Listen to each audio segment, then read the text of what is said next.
I have never used any form of illicit substance. I'm just not interested. I've never used marijuana. I do use alcohol.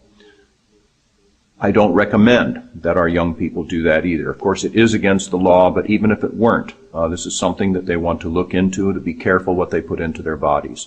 But in lots of ways, the worst, the most harmful thing about marijuana, for example, is jail. People don't realize, young people particularly, that if they are convicted, at least in California, of any marijuana offense at all, they probably will lose their student loans, their student benefits from government funding. You could be convicted of robbery, rape, or murder and not lose your student funding. Convicted of a marijuana offense, you could. Same thing with regard to your driver's license. Now, what's the connection? Because, for example, you can lose your driver's license if you're under 21 by smoking marijuana, even if the offense has nothing to do with driving. And the answer to that is really straightforward. The Congress, the legislature, the government takes ever more radical steps to try to make the square peg fit into the round hole, because the threat of jail wasn't enough to keep people from using marijuana. So they make it worse. So they attack your student loans. So they attack your driver's license in a more radical attempt to try to make this unworkable law be successful. And of course, they never will. It's the same thing with government housing, that there are cases, in fact, a United States Supreme Court case out of Oakland that says that some grandparents who took in their grandson because the parents were not doing a good job, and they took their grandson in to live with them, he was convicted of having used marijuana 2 blocks away from their house. And as a result of that, they took away the government-subsidized housing for the grandparents. And even the judge at the time that occurred said, you know, there's no question that you didn't know he was doing this. Your only crime really was being too generous to your grandson. But even so, it's a more radical thing to take away the government housing because the regular criminal justice laws just do not work. We have seen this with regard to mandatory minimum sentencing. At the beginning, narcotics, bad thing, evil thing, etc., horrified, so the laws weren't working. So those liberal judges or whatever weren't putting people in jail. Of course they weren't, because it wasn't appropriate. But then Congress steps in. So before, okay, there was a conviction, but now we'll make it a mandatory 5 years in prison. And then thought, oh, well, now we've resolved the problem. And of course, they'd look at themselves 3 or 4 years later, after this was employed, and they say, gee, we have a lot more people in jail and prison now, but the situation's not better. Let's make it 10 years. Let's make it 15. Let's make it life. You can talk about a death penalty if you want to. It won't make any difference. And in fact, all it really does is scare off the lower-level drug dealers and makes more of a profit motive for the big-time drug dealers, because we cannot stop people from taking even sizable criminal justice risks, from making large amounts of money by selling small amounts of drugs. There will always be people that will take that risk. Those are problems that we are facing today. In fact, let me talk about the reason why we still have this failed and hopeless policy of drug prohibition in our country. Because pretty much everyone realizes all across the climate that what we're doing isn't working, but we're going to perpetuate it. We're going to continue with this failed policy to protect our children. I don't want my kids to be involved with drug usage, so we're going to continue this failed policy of the war on drugs. The problem with that is we are actually affirmatively putting our children in harm's way for 2 very serious reasons. The first is, it is easier for our young people to get marijuana or any other drug if they want to, that's the key, than it is a 6-pack of beer. Why is that? Because the alcohol is regulated and controlled by the government, and the illegal drugs are controlled by illegal drug dealers, and they don't ask for ID. So as a result, if our young people want to get any of these drugs, they can. It's easier than alcohol. Now, can our children get alcohol? Yes, we all know they can, but at least it's more difficult than it is any of these other drugs. Ask the question.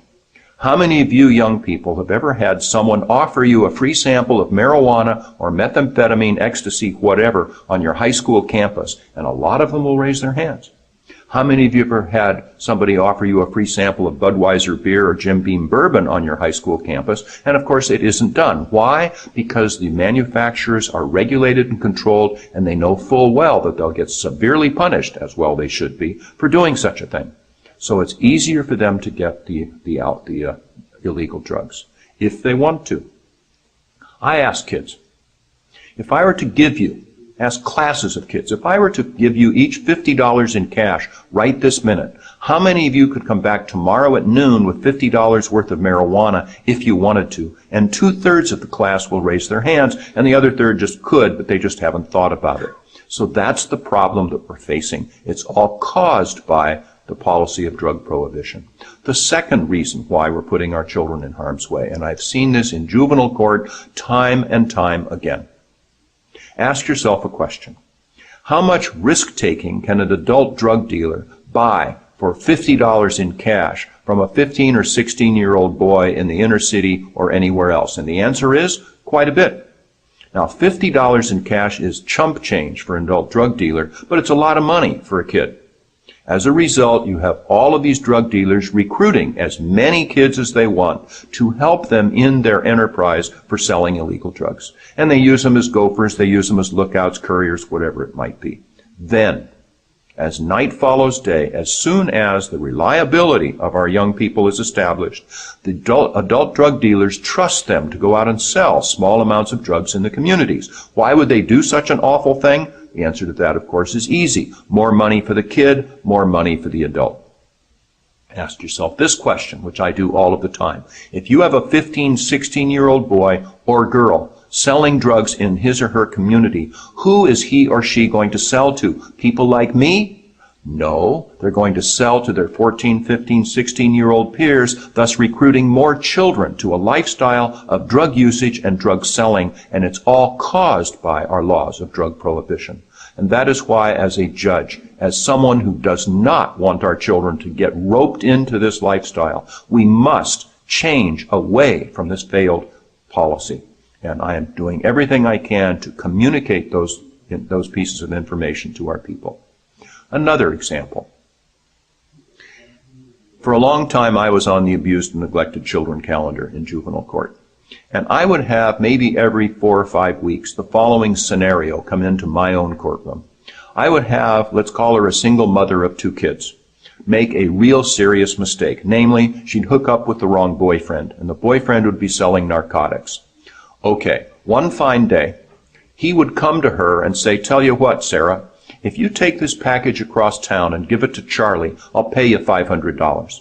So she'd basically know it contained narcotics, but you know, $500 is a lot of money. It helps me pay half my month's rent for the upcoming month. So she would do it. So she would get arrested, charged, and convicted of transportation of, let's say, 3 ounces of heroin across town.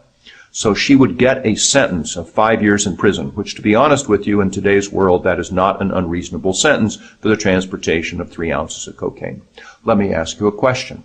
When the mother is incarcerated, what happens to her children? And the answer to that question is easy. She has legally abandoned her children. So unless she's really lucky and either has a close personal friend that's both willing and able to take custody of her children, they're probably going to be adopted by somebody else by the time she gets out of prison. So I tell her that. I look at her and tell her, of course, what she already knows. Functionally, you're not going to be a part of your children's lives for the next 5 years. And she starts to well up with tears. Wouldn't you? But then I tell her the brutal truth, which is, unless you're really lucky and either have a close personal friend or family member that's both willing and able to take custody of your children, again, they're probably going to be adopted by somebody else. And she starts to break down. Wouldn't you? But in my county, a lot of people are not affected by that human type of story. But I can get them to break down as well if they're taxpayers, because you know what's going to be happening to the taxpayer in the next year? Each child is going to be in a group home. It costs taxpayers about $5,000 per month per child to keep them in a group home. So now that's $60,000 of taxpayer money for one child times two children is $120,000 plus an additional $25,000 to keep the mother incarcerated. It'll cost us taxpayers something in the order of $145,000 of our tax money physically to separate a mother from her children for no good purpose whatsoever. And it's all caused by drug money. It's caused by our policy of drug prohibition. And this is something that's downright stupid and harmful. So these, again, are parts of the reasons why I, as a fairly conservative Superior Court judge in a fairly conservative county in Orange County, California, speaks as publicly as I can, trying to change away from this failed and hopeless policy of drug prohibition.